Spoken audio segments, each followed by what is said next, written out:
Good morning everyone. I guess the voice is off for coffee break, so let me introduce myself. My name is Andrea Cabrini, I'm the managing editor of Class CNBC, the Italian branch of CNBC, and I'm pleased to be here today to moderate the first panel of this multi-stakeholder conference. And first of all, let me welcome everyone, our international and Italian guests here at this fantastic venue, Reggia di Venaria. You might know it has more than 500 history. It's one of the UNESCO World Heritage Sites, and it's good to be in a place that had such a glorious past. It was a royal residence and then military outpost to discuss about the future. Because, you know, one of the main challenges that we'll discuss in this panel, which is dedicated to SMEs and the digital transformation, is how to match the way, the attitude, the history of these firms, small and medium firms that are basically family companies, to match their history with the future. And all we know about the future is that the speed, the exponential acceleration of the combination of these technology and the impact on business is unprecedented. And it poses great challenges. Opportunities are limitless, and we heard this already this morning, but at the same time, there are some warnings that we can get from the last couple of decades in different industries. And the main warning is there's a divergence between leaders and laggards. There's a great effort to be made to get on board of this revolution, these millions and millions of SMEs that are at the backbone of the economy of the G7 nation. It takes new models of collaboration between government policies, research, university, academia, but also the firms, the capital market, the innovators, the startups. This is why in the panel we have an incredible mix of sophisticated, large, innovative companies and the most advanced research center across the G7 nations that are working at the crossroads of small, new, young entrepreneurs like the startups and the old and traditional, but also very strong companies around the world. So let me introduce our guests immediately, starting with Laurent Blanchard, who's Executive Vice President, Global Operation Worldwide Alliance and Service at Dassault Systèmes. And then we have Stéphane Drasler, who is Chief Operating Officer at Antartino and Toom. I practiced 1 week for the pronunciation. Hope it's right, Stefan. In München, then we have Mohamed Etzeshami, who's Vice President and General Manager at GE Additive.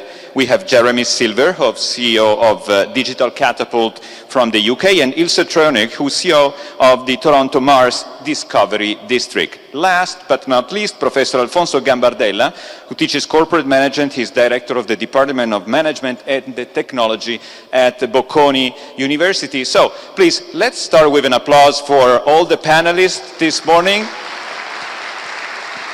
And Professor Gambardella, I leave you the floor for a brief presentation and introduction on the impact on management of SMEs of this new technological industrial revolution.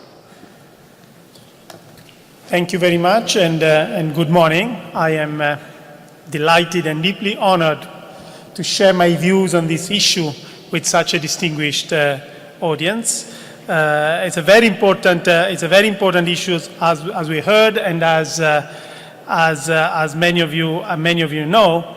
So what I would like to talk about, it's really what is management in the digital era, and I made reference to three of the greatest philosophers or scientists of humankind, because these are three people who changed the way we think about problems. And I think we are on the verge of changes that are not just technological, but also about the way we think about problems, and particularly the management of companies. So let me start, why the focus on management? For two main reasons. First, management matters. Systematic research by some leading scholars in the world have actually shown that differences in management practices explain wide gaps in productivity differences across firms, sometimes even more than investment in R&D. Number two, it turns out that good management practices are particularly important for IT investments and data-driven decision-making. So investments in IT have higher productivity when associated with better management practices. So let me start my discussion by essentially suggesting, so what data can do? And by data, I really mean this is a shortcut for artificial intelligence. We have done tremendous advantages and improvements in voice and visual recognition. That's in front of any one of us. When we talk on phones and on the other side, a robot can understand what we say.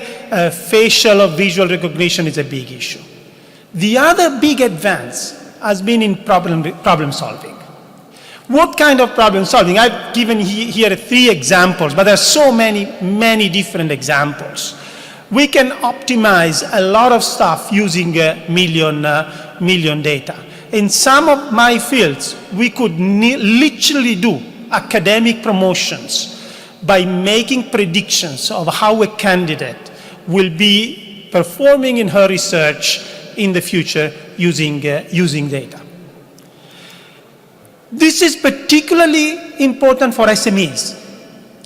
Wonderful research by an MIT graduate, Abhishek Nagaraj, has actually shown, with a beautiful example, when NASA created images of the Earth covering the entire Earth, 885 times 885 kilometers, and made these images public, there was a disproportionate increase in the ability to find gold mines. But more importantly, most of the benefits, most of the new entrepreneurs who actually discovered new gold mines were smaller firms, because the marginal advantage in that case of having data was much higher in this case. Now let's go to the more intriguing part. What artificial intelligence cannot do? Picasso is actually quoted, and I checked, going back, this is actually a quote from Picasso. He says, machines are not that useful. After all, they can only give us answers. Someone must give the questions. And here you have some other elements that may resonate with your imagination here. I just want to make one example to give you the sense of where we are still far from getting things.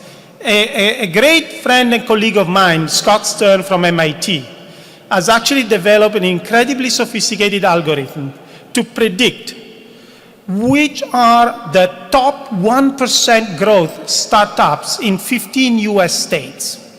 He finds that amongst other things, one correlate is the length of the name of the company.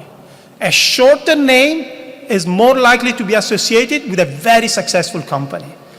Great, but mind you, if you shorten the name of your company, I don't think you'll make it in the top 1%. This is what artificial intelligence cannot do. It can give you a correlation, but cannot give you, at least so far, some elements of causality. So here is a nutshell what I think we can think of, what this great technology is giving us, and what may not be yet giving us.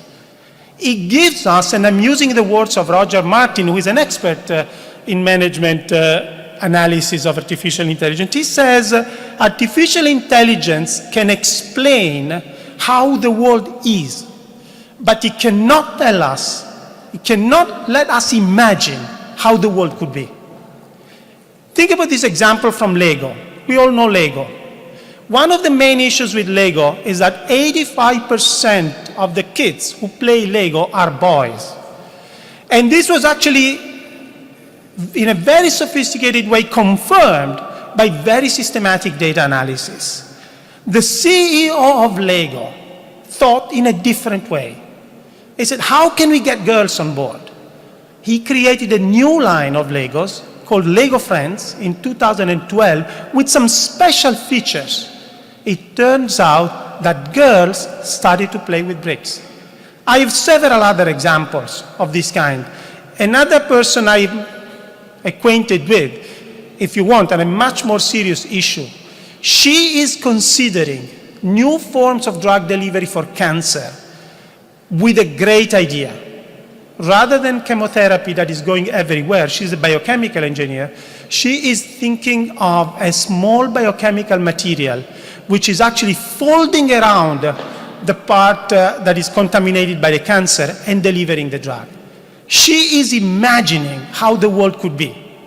And no data could actually give her what she's actually getting. So, we need managers that are more like Galileo.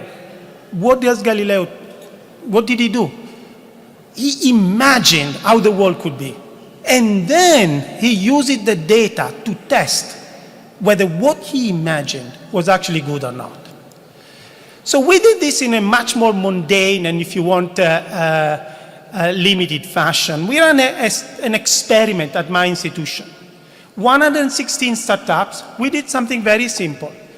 To 50% of them, we literally taught them to think like Galileo. Don't just go with your product. Think about the theory for why your product should work. For the others, we just let them go with their intuition. The result is amazing. The Galilean firms fail faster, pivot faster to a new idea, and overall, they have higher performance. If anything, because they do not pursue negative performance initiatives. Let me just give you, this is an example. This is, I think, I appreciated a lot the words of our Undersecretary here. We are talking about inclusiveness here. I'm pretty confident that most of the companies in this room know a lot of this stuff, but we are talking about inclusiveness. So we are talking about a company who wanted to supply a new personal cosmetic service. How did they approach the problem? They set hypotheses. They said, this is what happens, this is what should happen with our product. They tested their hypotheses, they falsified them, they pivoted to the new idea. The standard firm, what does the standard firm do? The standard firm checks the product by asking family and friends. If I ask my mother, how is this talk going to be? She would say, great. And this is exactly what family and friends do. Lots of false positives. And we need to teach companies to think in this very different way, because that's the way in which you can usefully employ data in order to understand how to manage stuff. So what are the companies that we need, the competencies that firms, particularly small firms, need? Definitely data science skills. We need to understand how the world is. And many of these algorithms are optimizing a lot of our operations. But the difference is, this is what enables us to create more efficient operations. We also need something else. We also need to train people to imagine the world as it is, but most importantly, to test their hypotheses about how the world is. And some of the leading companies in the world are actually thinking exactly in this way. Now we have to percolate this down to many of the other companies. So let me conclude by making two policy proposals, since we are in a policy setting. And one thing I learned is that if you make the policy proposals in a sort of very kind of common fashion, they don't really get through. So let me make them in the very, very, very extreme fashion. I think there are two big policy proposals here. One policy proposal is we need to make public data openly available. I think Industry 4.0, Firm 0.0 is a great policy initiative. Most of these policy initiatives are supply side. We need initiatives demand side. In Italy is one of the leading countries of the world, probably, I think, the first country in the world who has digitalized all the documents of civil trials. If I take 5 PhD students from Bocconi, 5 PhD students from the Polytechnic, 5 PhD students from, say, ETH Zurich, they will be able to predict with very small margin of error most of the outcome of the civil trials in any of the Italian courts. This would be a tremendous cost-effective enterprise. And many people could experiment around this data. The second provocative policy proposal is let government encourage massive online open courses on these kind of things. Let's disrupt the training. Let's disrupt me, my institution. Why my training should only come to a small group of students? I would love to see my training given out massively. And of course, the best universities of the world, the best consulting firms of the world can build on top and can actually add services. But this would really be outcomes that could actually change the way we operate with some of these stuff. Thank you very much. Thank you. Thanks, Professor Gambardella. It's great to hear someone who asks to be disrupted. It's so unusual. And thanks for ending up your presentation with these policies, ideas, because we are here not just for having a discussion, but to look for solution. And the challenges are great. So I would like to start with the experience, real life experience of the senator that are experiencing how to match, the new world of startups and innovation and the legacy companies in general. So Jeremy, let me start with you. Digital Catapult. What's the idea behind what you're doing for the UK to move more of the UK economy toward the digital economy? So thank you. The Digital Catapult is a technology innovation center that is working with large companies and small companies to help them through digital transformation. And we work with universities, we work very closely with government departments, and we focus really in two areas, in manufacturing, but also in the creative industries. And the reason why we choose the creative industries is because that is a sector that has probably been more disrupted for longer than any other. And so many of the experiences that have gone through, say, in the music industry, are very interestingly applicable to other sectors, and there is a lot of common experience. And so we can help companies get out of the silos of their own industry sectors to learn from what's going on in other places. And we also look at different enabling technologies. So we talk a lot about digital. Digital is a phrase which perhaps means nothing now. We use it so much. So for us, digital is a set of enabling technologies. We categorize them into four broad layers. So we've heard a lot so far this morning about data. Data is obviously very key. And within that, we include things like cybersecurity and blockchain. We look at networks and future networks. So the development of the 5G protocols is we think, a real enabling opportunity, but also low-powered wide area networks, which we think can really power the Internet of Things.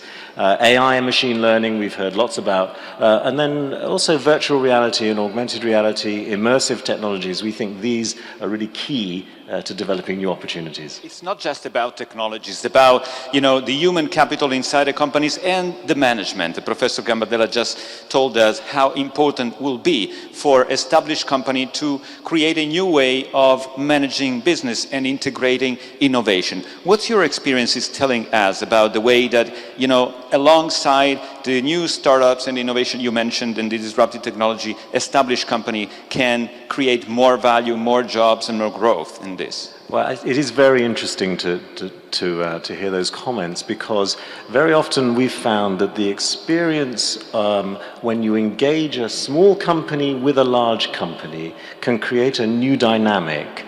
So the introduction of an innovative company into the culture of a large company is really interesting, but it's very challenging. The problems usually are not about the technology themselves. The problems are usually to do with the difference in cultures between the innovative company with a very fast pace and a very open approach and ability to iterate and to make failures and then move on, and corporate culture, which tends to be much more risk averse and doesn't like to be seen to fail, but actually to innovate also has to involve a certain amount of failure at times.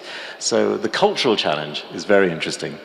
This is interesting, Ilse, because in your experience in Toronto, Digital Catapult has different centers all across the UK. You have a unique space in Toronto where you put under the same roof researchers, educators, innovators, entrepreneurs, and also people from the public space. What's your mission?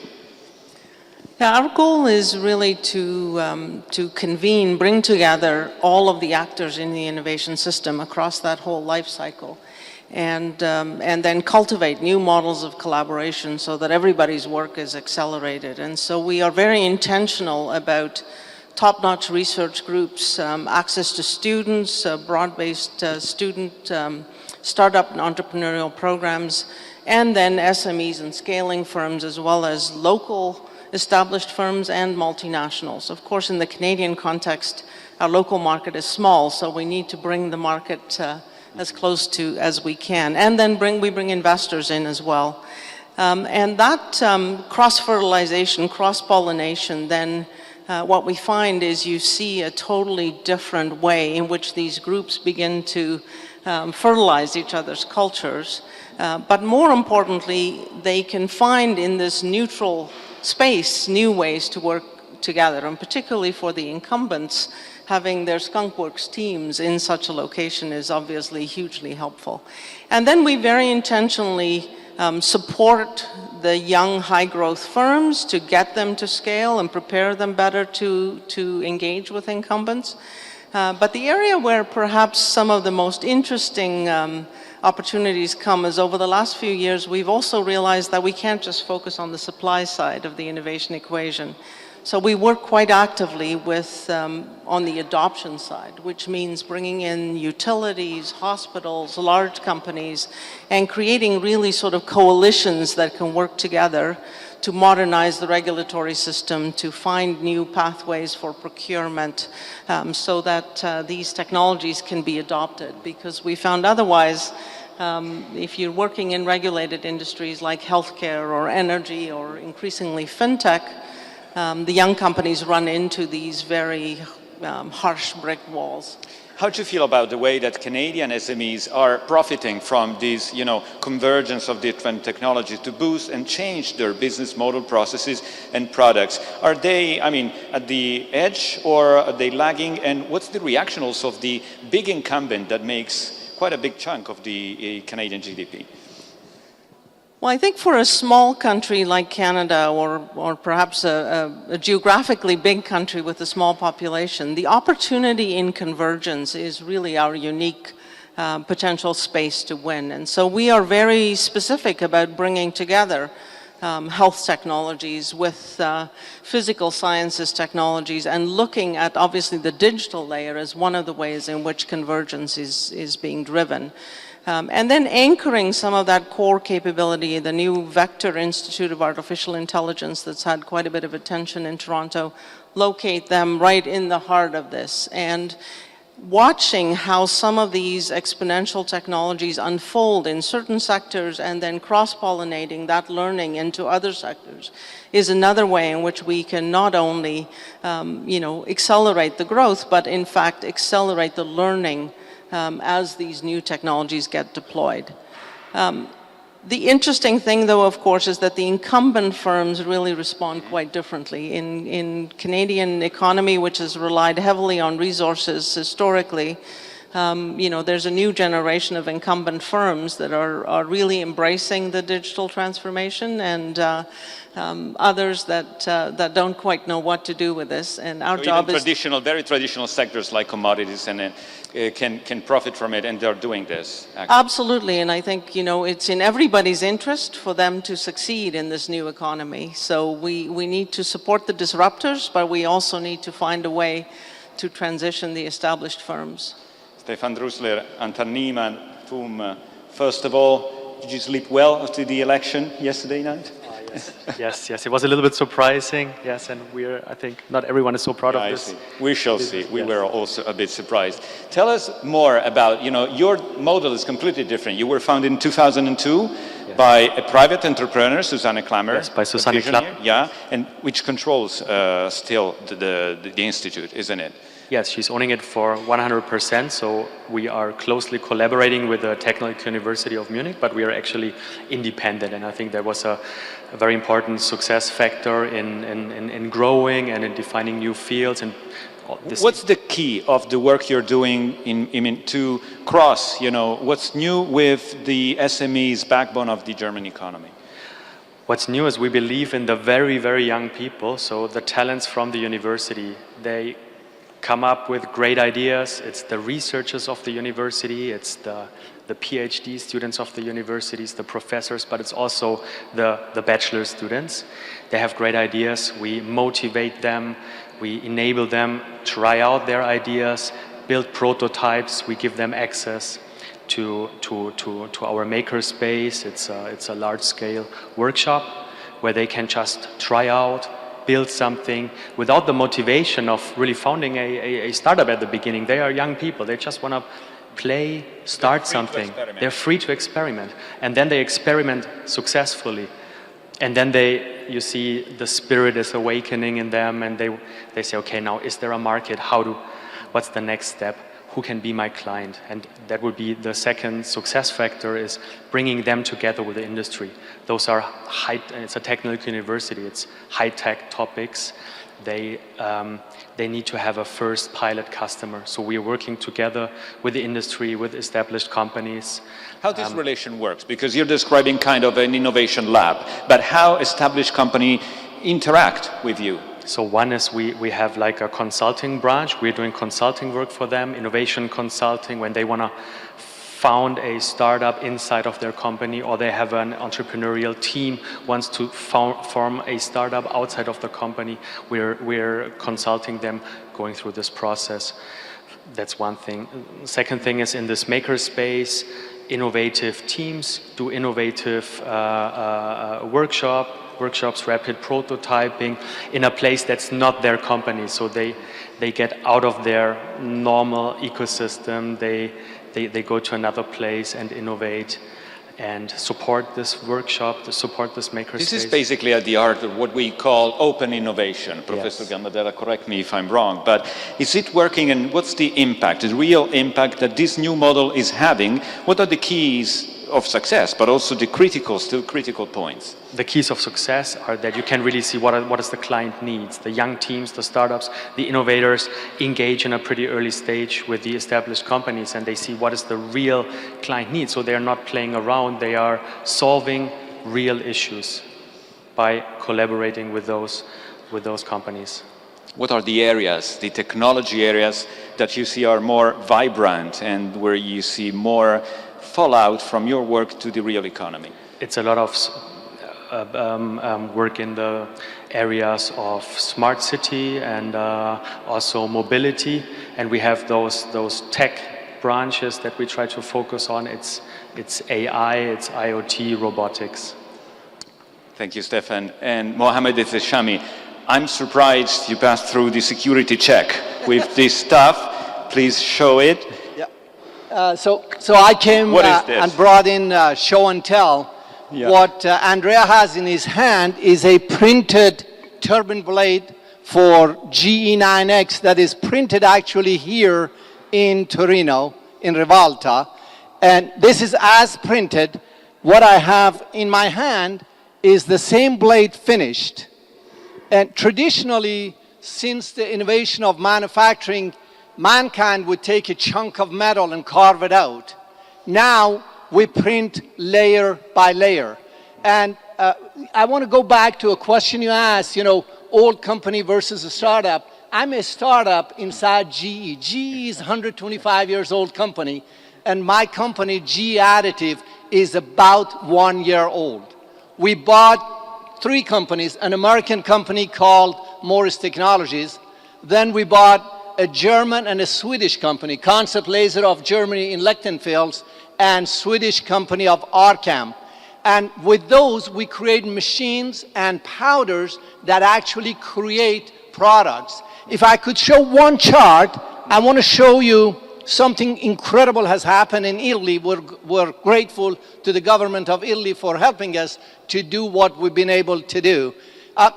This chart shows the old manufacturing versus the new manufacturing, additive printing.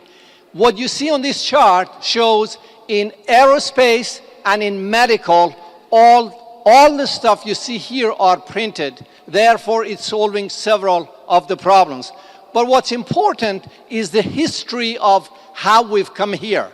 We actually started in 2010 to solve our problem for a jet engine, to create a fuel nozzle. Today, GE has 20,000 parts in the field, in aviation, in power, in oil and gas, and in medical. Interesting enough, on the left side, you see the fuel nozzle. We took 20 parts and created one. We made 25% of the weight go away, and we made it 5 times more durable. On the right is a machine, it's a jet engine turboprop that's designed and made in Italy, in here. We took 855 parts and reduced them to 12. 20% more fuel efficient, and we took 5% of the weight out. And here are our machines. We have machines now available that are 1 meter by 1 meter by 1 meter, 1 cubic meter. And it prints metal. So what I have in my hand is a small version of a fuel tip. Thousands of these are in the field and are being printed here in Italy. We are grateful for help we have received from all of the governments who had enabled us to get where we are. But the future of manufacturing is in additive. You really have 2 choices. You either lead it or get victimized by it. Our intention is to lead it, not to get victimized by it, because a lot of stuff is going to change.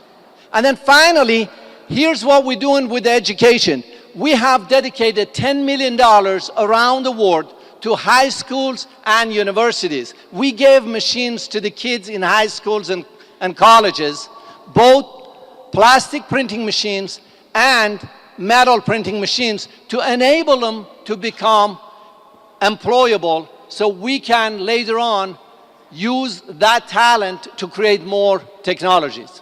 Mohammed, it's interesting. You say, or you lead, or you can be killed by this. Exactly. And this is at the very heart of what we are discussing. I didn't use the word kill, but I said to be victimized by it. Victimized, okay. It's a little bit more gentle, but the sense remains the same. And what you showed us, parts of an aviation engine, and you were the head of GE Aviation engines in the past. In engineering. It works very well, exceptionally well for large established company full of engineers like you are. But how about smaller companies, the ones we are discussing today? What can they make out of this? So the 3 companies that I mentioned are small companies that we actually bought. This technology was created by them. We were the user of the technology. Right now, this space is so hot and growing. There are literally tens and tens of companies who are printing plastics. When it comes to metal, there are few. What's unique about us is we make the machine, we make the material, we use the machine to make the product, and we consume the product. Therefore, we know how to improve the machine. I think by education and helping local universities to have courses to train people to understand additive is a huge step forward. So additive might be one of the forces to make more inclusive the digital economy, digital industry. Exactly. But how to prevent the risk? I was mentioning at the beginning, what happened in the last couple of decades in some industries like, software, IT, search, e-commerce, whatever. And what we saw was a shift of market power towards the big giants. There's great concentration. We're still starting maybe late to discuss how to reduce this. Exactly. But aren't you concerned that also in manufacturing, this might be the next trend? It is. Actually, I believe there will be a lot of job educations and job creations. There will be change, and that change is transformation of competencies and knowledge. You don't need as many welders as you needed in the past because the number of parts and components become less, but you need a lot of people who can program the machine. You need a lot of people who can create the material. You need a lot of people who can design the machine. And these are all small firms, medium firms, and of course, large firms like ours. Laurence Blanchard, Dassault Systèmes claim is the 3D experience company. So 3D, virtual reality, what do you think this kind of technology, how can they impact also the world of SMEs? Well, first of all, thank you for the invitation. I think The SMEs today are really overwhelmed with so many trends. I mean, the big data, AI, and, they don't know how to deal with it. Today, we are a software company. We are the second largest in Europe, the seventh in the world, and more than 50% of our revenue come from the SMEs, actually 70% in Italy, people such as Dallara or Safilo. And what they are really facing is, okay, how can I really go and be more competitive? Can I create, more innovation? And that's where digital comes into it. So in order to move ahead, actually, there are, for me, two elements which are vital for them. The first one is 3D. The world has become 3D. 3D has become a universal language. Everything we do, everything we can imagine, everything we can touch is 3D. So 3D universal language, meaning that people from GE in the US working with people at GE in Italy, even if they don't speak the same language, they will work together. If you take two pieces of music together, what do you get? A noise. If you take two images together, what do you get? A bunch of pixels. If you take two 3D objects together, you do get a third 3D object. With virtual reality, augmented reality, you go even to the next step. So 3D is fundamental to everybody and to the SMEs. The second notion is, you mentioned it, is the experience. I think, unlike the big customers at, GE is one of us, or our customers, or very big companies, the SMEs, they have not too much time to get the knowledge. They are faced with, how can I increase my go-to-market? How can I, improve my efficiency, my bottom line? And therefore, the experience is how you get from knowledge to the know-how. The know-how is how you touch it, how you get it. Now, if you bring 3D and experience together, this is how you go far quicker for the SMEs to be able to create a 3D twin of this piece that Mohammed showed, and go very quickly and print it or change it even before it's been created. So it is how you speed up the process from innovation, ideation, engineering, manufacturing to sales without having produced the product first. It takes to change the way you run your organization. Well, it does. It does require a lot of change management, but it's also change the profile of the people you need. Now, SMEs, what do they do with this? Do they have to change their organization? I guess more and more what we're seeing is that those companies are buying as a service everything. They will buy as a service, a turbine or whatever, a valve that's going to be 3D printed. They will buy as a service a knowledge to speed up the process. So I think digitization for the SMEs is really, first of all, is tangible today with a 3D experience where you can create 3D experience twin and you can get far quicker to the end results. You told us that you're working heavily with SMEs internationally, especially here in Italy. What their needs are when they come to you, and how do you work together to get on board of also these kind of technology and 3D? I think the major need they have is to see, to touch it, that is going to work. Most of them, they don't have even an IT department. They don't know what it means. So what we try to show to them is to prove very quickly that if they would go and have to redesign this glass, they could do it, not maybe spending a month or 2 months, but they could do within a day by getting the design, engineering, manufacturing working together on a digital twin of it. So we do show this to them, and they can feel it, and then it goes quicker.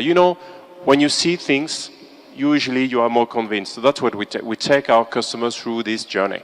And nobody still mentioned one aspect that I do feel still remain relevant, which is capital investment. How do you finance this kind of innovation? Is this a constraint for SMEs, or the cultural gap is the more bottleneck? I think it's, Andrea, this is maybe one of the most important topic here. It's how you get access to talent. I've been working with Stefan at the Unternehmertum, and the way that small startups would basically navigate through the universities such as Berkeley University. I think what we need is really to work, to think an enterprise in a different manner. And that's what I'm saying even to SMEs. Don't think your enterprise, your firm as a closed environment. It's over. Think open, networked organization. How you deal if you're a supplier with your OEMs, or how you deal with your own suppliers. How you're going to gain quality. If I have a business with Mohammed and you have to redesign everything, how am I sure that you're going to do it in the right quality? So, but if we would be working together in an open environment, I can leverage your knowledge and maybe my quality. So I think the key element, what we're saying is to work as a network, as a hub, and there are many models to do it. Professor Gambardella, what do you make of what you heard in this first round of the panel? I think very many important issues. Let me try to touch upon a few which I think are particularly important. And one, I mean, as a premise, and academics like to conceptualize things. So let me give you a picture of the two main drivers here. I mean, this idea of explain the world as it is, as opposed to imagine how the world would be. If you want to be a little bit less flamboyant in your imagination, call it how can I make efficient operations, as opposed to how can I make innovation. So efficient operation means I am Bridgestone, I am Pirelli, I am Goodyear, just to make a few names. I have to optimize the location of my retail stores based on peak demand. I can develop an algorithm which produces this best allocation and optimize much better than in the past using artificial intelligence. Doing innovation means what is the question I have to ask? What is the problem of these companies to which I have to apply the data? Or what is the new technology of sensors I have to use for tires in order to make this market much better? Now, if you think about these two conceptualizations, and here is where I want to bring an issue that actually was raised in this discussion, large versus small firms. I think this issue is an issue that you can see both in large and small firms. Both large and small firms have to cope with this dichotomy, and they have to understand how to manage it better. Now, and really, this is the issue about the conflict of culture, the inability to go through, and so on and so forth. And I didn't mean but I just want to say, because it's actually one of the leading case studies that we teach in business schools is the GE case study. Because what did GE do? And I just want to emphasize this. GE created the flexibility of small firms into a large company. So whenever there is a problem of imagine how the world should be, GE realizes that this is not a problem that can be dealt with in established structures, and either acquires or creates a separate spin-off or does something like this. Now, there are other companies in the world who actually do this, but we think that in this world, the way to overcome these bottlenecks, if you want, it's really to start thinking of small and large firms in this kind of fashion. I think this is one of the most important challenges that we have in the future. So again, you're suggesting that also SMEs should work in a parallel way, having kind of independent group, pioneering innovation to bring them inside the perimeter of the company. I think SMEs have an advantage in that respect because they can be more flexible. So somehow they are less entrenched into the structure of larger companies, so there is more flexibility. Now, clearly, I mean, I'm making an extreme position. There is a different... Jeremy, the issue is large companies, and then how to create this into large companies, and then you probably need to create some form of SMEs in large companies. It's very interesting. I actually disagree with you about this. I think that the biggest challenge that we have globally is the point that was mentioned before, which is that the consolidation of power into relatively small groups of very large companies, and the challenge for SMEs all over the world. And I think this is a policy question, is where should governments put the incentive? Should the governments put the incentive purely with the startup community, with all the innovation and all the growth that we know will come from that? But how do we make sure that the backbone of industries that exists in so many territories, which is made up of individual SMEs in the supply chain, also adapt and change. And the problem for small companies is they don't have innovation departments, they don't have R&D departments, they have a cash flow problem. And the beginnings of an answer might be to try and bring those two communities together. But we've not seen very many examples of that yet.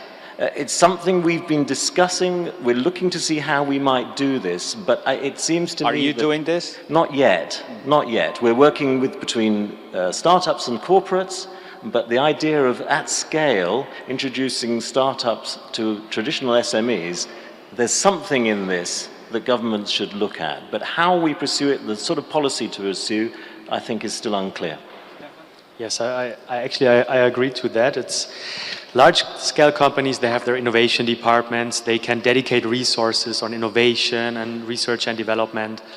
SMEs have sometimes a trouble with that. Nevertheless, they are already very innovative, and they are the backbone of many, many industries. Also, I think in the German economy, they are very, very strong backbone. And what we see and what we try to start is, as you said, bringing them together with the innovators from the large companies, and also with the innovators as the students and the startups.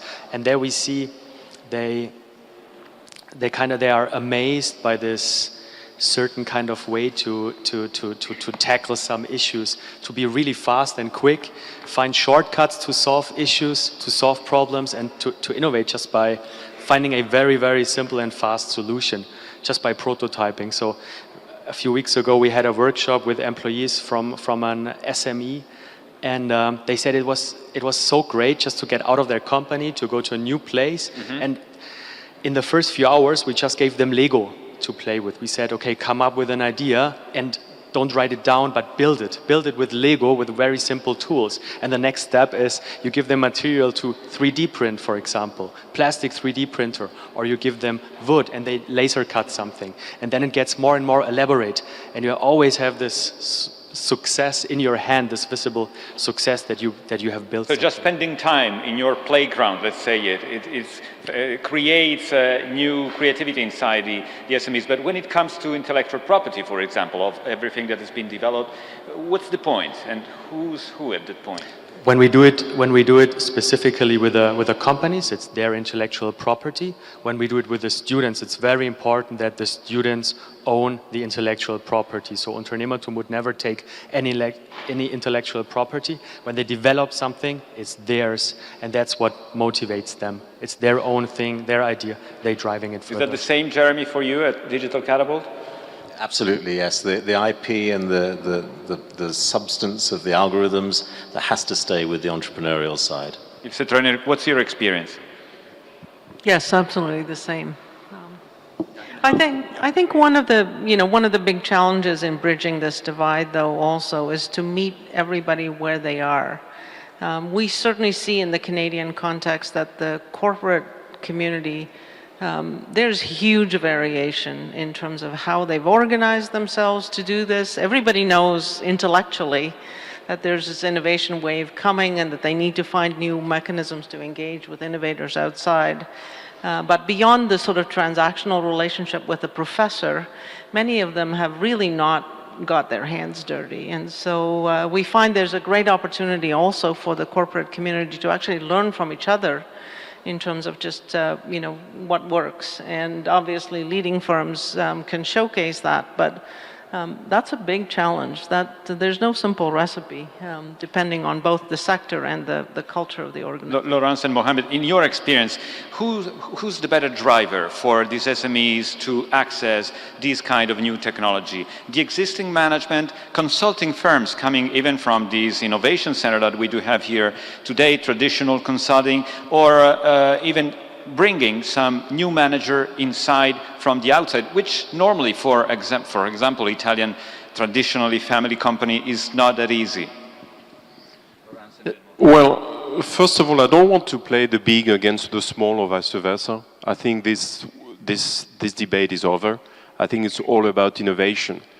And let me give a few examples of, I would say, traditional industries which are absolutely under huge stress right now. The automotive industry.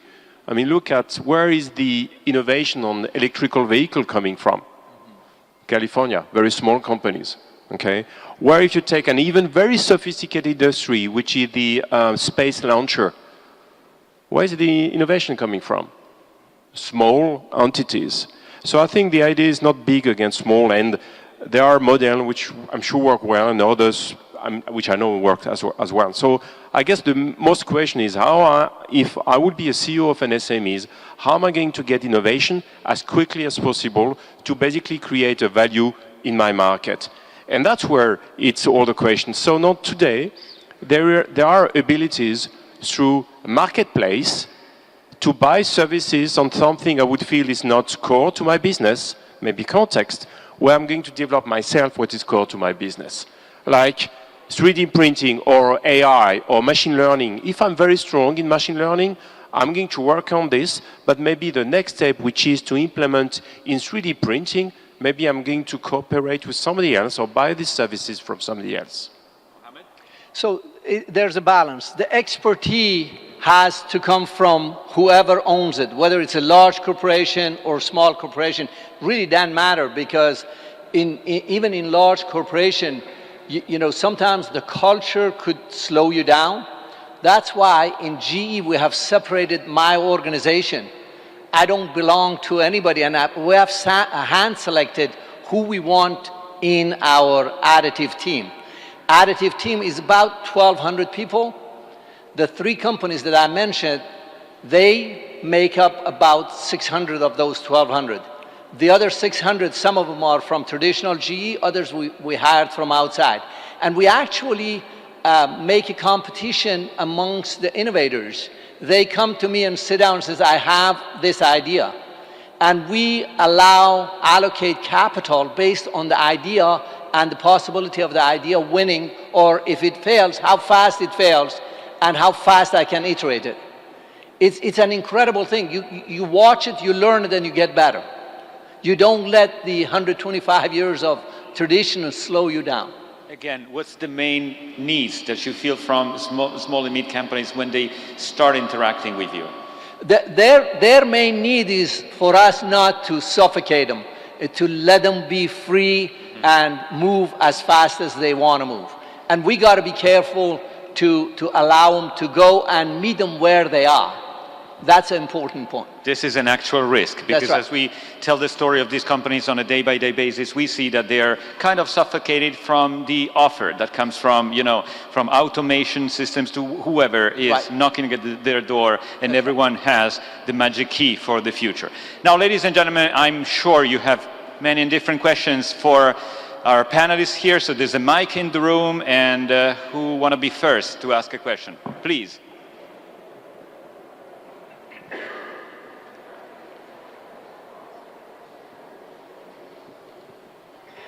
Thank you. Ladies and gentlemen, it's a real pleasure to be here. I have more like a general comment than a question, maybe a question at the end. A little bit of background. My name is Przemysław Grzywa. I am the president of Yes for Europe, European Confederation of Young Entrepreneurs, an organization, a pan-European organization based in Brussels, speaking on behalf of 50,000 young entrepreneurs from Europe. We are also a founding member of G20 Young Entrepreneurs Alliance, which is a global network of young entrepreneurs speaking on behalf of young entrepreneurs from G20 countries. This year, we have put together a report together with our knowledge partners, with Accenture and EY, the report which is Beyond Disruption, Policy Action to Grow Digital Entrepreneurship. In that report, we put together 9 policy recommendations that are important for young entrepreneurs in terms of digital entrepreneurship. And these 9 recommendations, they cover access to finance, digital success and education, and also digital business environment. And we believe that government need to think about young entrepreneurs as digital-first customers. We indicate in that report that digital is not only a key part of the business model, but also a powerful force in continuing to strive for growth despite conventional barriers such as tax and policy risks. And we believe that the role of governments is in quick, responsive investment in framework policy for digital tools and infrastructure. We are very happy to share the report with everybody that is interested. We are very happy to share Yes for Europe as a platform to access to young entrepreneurs in Europe, to work with G20 countries, G7 countries, G20 countries, but also to work with European countries to make it happen. So my question is actually how to make it happen, right? So we know what should be done, and then our question is how to actually make it happen. Thank you.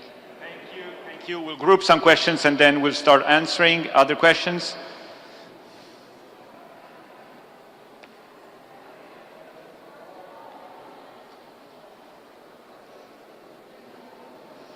All right, so, oh, please, there's a question over there.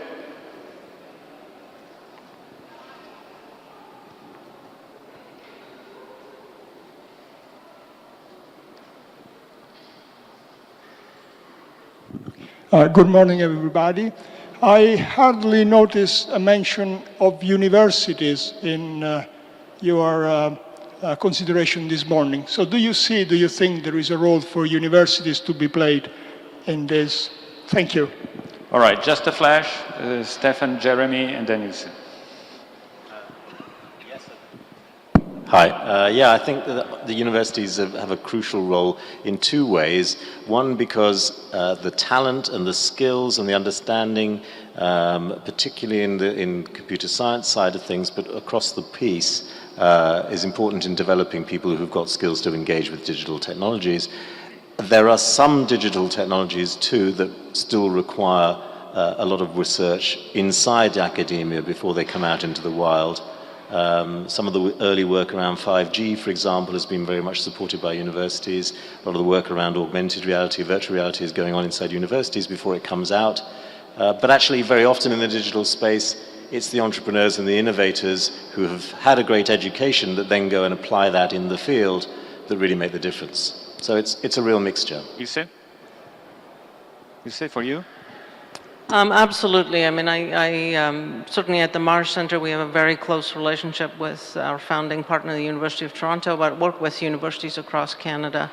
It's a combination of, obviously, we're seeing an explosion of entrepreneurial interest among students, and Stefan talked about the magical potential of unleashing these young people and their brilliance and ideas. But there's absolutely no question that many of these problems are very hard to solve, and the sustainable pipeline of breakthrough discoveries will come out of strong research engines, and the talent that can deal with the complexity of the future absolutely requires that capacity. And so to me, that's table stakes today, is for us to Stefan, not undermine that. You have TUM, which is Technical University of München in your headline.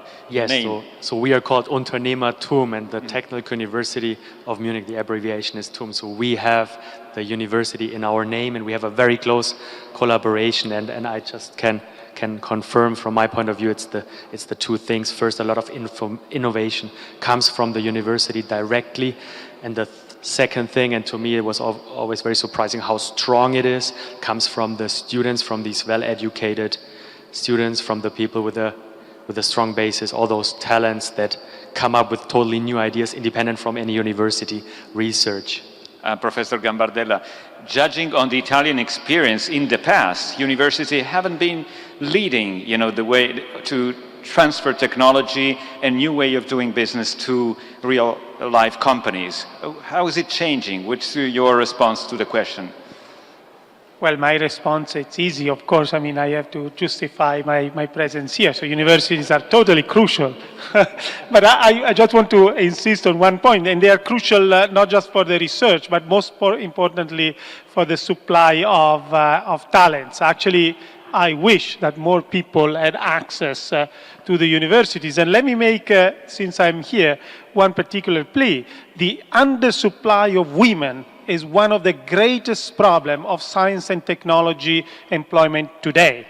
So there is a clear, both in Europe and in the US, there is an enormous potential of untapped talents that we are not taking into account. So if I have to think of a policy for the universities, is really the increase of women. The trend is very obvious. Primary schools, 50-50. Secondary school, 50-50. Technical high school, 70% males, 20-25% females. Universities, we reach 80-85%, the technical universities. Profession, it's technical stuff, it's about 90% versus 10%. This is true in Italy, it's true in the UK, it's true in the US, it's true in France, it's true in Germany. The only countries where you don't see this to the same extent are the former Eastern European countries, where you actually find a high share of women engineers. So if there is one contribution for the universities and to the issue of talents, this would be my plea. Well, the gentleman from Yes Europe asked a very conclusive question and getting back us to how to make it happen. And this is not just a normal debate about the future of technology. We are working alongside a G7 meeting, so some decision will be made. And so my last round, but really wrapping up, it's about what your policy suggestions are for the top official of governments and institutions that will sit here later today, ending up the session of today, and then there will be the meeting of ministers tomorrow. Mohammed. So look, the policies of yesterday will not solve the problems of future. It's just a fact. A lot of times we see in a lot of industries that the regulations are a couple of decades old. We need to have imagination what becomes in future. You know, I want to go back to what Professor said. What if the traditional education gets disrupted? Think about that. How do we create a policy and environment to nurture that? You know, if you look at regulated industries, think about what digital and additive and many other new technologies will do that the previous regulation don't matter. You don't make it that way. Your quality is part of your 3D model. Your inspection is how you're making it. Think about that. I like to leave you with that thought. Please. Stefan. Unternehmertum is very lucky to be supported by the German government in the Digital Hub initiative. So I think that's exactly the right way to move forward, and I think policymakers should strengthen that and emphasize that more to support centers on digitalization and build some grounds where the important players can come together, the industry, the SMEs, and the young talents, and build up this new ecosystem and groundwork for innovation. Laurent Blanchard? I think number one is ensure that the infrastructure is in place. You mentioned that in Italy everything is great, other countries not the case. Number two is for the SMEs, help to train the SMEs. There are many activities, l'industrie du futur, Fabriken Telling here, Industrie 4.0 in Germany. Let's go quicker in the training of those people, the people who are in those companies. And the third, last but not least, I think for any type of project where the SMEs will go as far as digital is concerned, I think they should get a relief in terms of tax. Ilse Trönig? I think the challenges are such that it's really important for governments to create a mechanism, whether it's an office of digital strategy, that can look at the issues holistically and cover not just the impacts on society. You know, gender balance is one issue, but if we're serious about inclusive growth, a broader view of the impacts on society. And then I think the gentleman articulated a really important part is our traditional mechanisms of consulting included typically large companies, academe, but not so much the innovator layer of the economy. And I think the growth and potential of that layer to really change things makes it such that we need to think of new ways to bring those voices to the table. Jeremy Silver. we're just at the beginning of the amount of disruption that we are going to experience as economies and societies. We've talked a lot about additive manufacturing. The impact of additive manufacturing on the supply chain will be radical. It will completely disrupt supply chains, and businesses will be completely different in the way they relate to one another. We have an internet that favors network effects, and network effects favor large companies. We do need to start to think about what kind of global regulation can we bring into some of the big internet giants. It's not a topic any of us relish because we've hero worshipped those companies in the last 15 years. But at this moment, we have to contemplate what do we do about that in order to maintain a balance and to prevent the growth of extreme wealth at one end of the spectrum and everything else that follows at the other. I think global regulation for digital champions is top of the agenda also of the ministerial meeting here. Professor, you already told us what your policies recommendation were at the beginning of the presentation. Did the debate stimulate you with other ideas? I think all the ideas that have been supplied here are great ideas.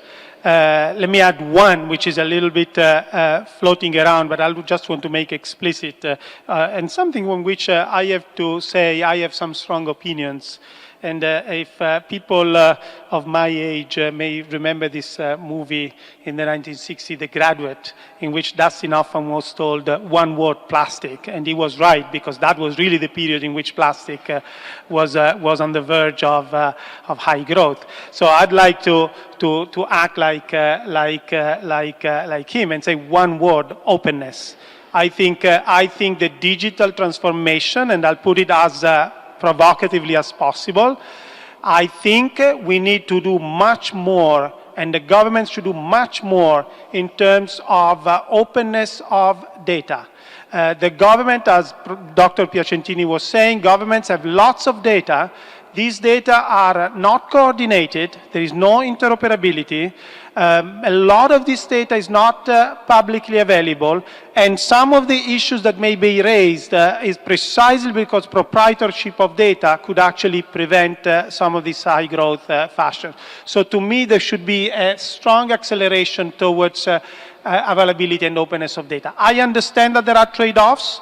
There might be a little bit less privacy, but we should really compare what is the downside and the upside and move quickly in this direction. This is crucial, and in fact, one of the sessions today will discuss open, and especially data flows in terms of openness, so inclusive, open, secure, and fair. This should be the society and the economy, the digital economy of the future. We hope we gave you some food for thought, and also that the government officials will take notes of some of the ideas that we discussed today. And gentlemen, it was great having you today here. Please make a great applause to all the panelists. And thanks for your attention. There's a light lunch for you, and then work will continue.